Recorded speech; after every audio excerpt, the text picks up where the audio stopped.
Buenos días, mi nombre es Darío Mendoza y el día de hoy les voy a estar hablando sobre el dibujo técnico y sus escalas. En el dibujo técnico, los objetos no siempre se pueden representar en su tamaño natural.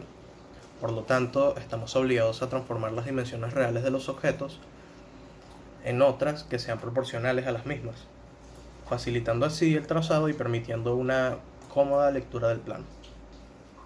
Si pretendemos representar un objeto de gran tamaño, manteniendo en el dibujo sus dimensiones reales, sería obligatorio utilizar formatos de papel de gran tamaño, por ejemplo, un gran puente colgante de acero.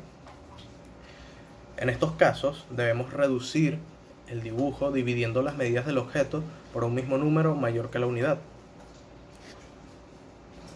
Ahora bien, si lo que pretendemos es representar un objeto cuyas dimensiones reales serían muy pequeñas y sería imposible trazarlo en el dibujo por la agudeza visual que esto implica y por la dificultad al discernir sus detalles, debemos entonces ampliar el dibujo, multiplicando las medidas reales de este número por un número mayor que la unidad, como por ejemplo con las piezas que componen un reloj mecánico de pulsera.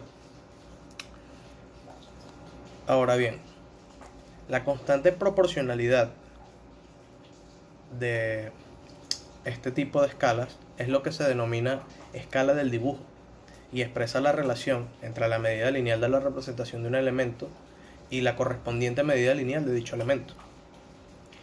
En un mismo dibujo, esta relación se debe mantener constante para la representación de todos los elementos que componen el objeto. Ahora hablemos de la designación.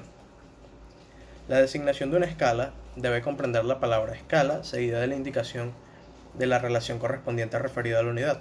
Por ejemplo, escala 1 a 5, como podemos ver en pantalla. Primero va la palabra escala y luego van estos números. Estos números siempre van a estar divididos por dos puntos o en su defecto por un slash. Esta designación debe inscribirse en el cuadro de rotulación del formato utilizado, dentro de la casilla dispuesta para tal fin y siempre indicada claramente al pie de cada elemento representado, como se puede ver en pantalla, marcado en rojo. Ahora hablemos sobre los tipos de escalas. Primero tenemos la escala natural, que son las medidas lineales del dibujo cuando corresponden con las medidas reales del objeto. Es decir, que el dibujo del objeto será de igual tamaño que el objeto en la realidad. A esta escala se le designa escala 1 a 1. Luego tenemos las escalas de reducción. Las medidas lineales del dibujo son menores que las correspondientes medidas reales del objeto. Es decir, el dibujo del objeto será de menor tamaño que el objeto real. Por ejemplo, escala 1 a 2. En esta escala, las dimensiones del dibujo serán la mitad que las correspondientes dimensiones reales del objeto. Luego tenemos las escalas de ampliación. En este caso, las medidas lineales del dibujo son mayores que las correspondientes medidas reales del objeto. Es decir, el dibujo del objeto será de mayor tamaño que el objeto real. Por ejemplo, escala 2 a 1. En este caso, las dimensiones del dibujo serán el doble de grandes que las dimensiones reales del objeto. Luego tenemos la normalización de las escalas, ya que en teoría podemos emplear infinidad de escalas, pero de esto ser así, esto conduciría a una evidente dificultad en la lectura de los planos.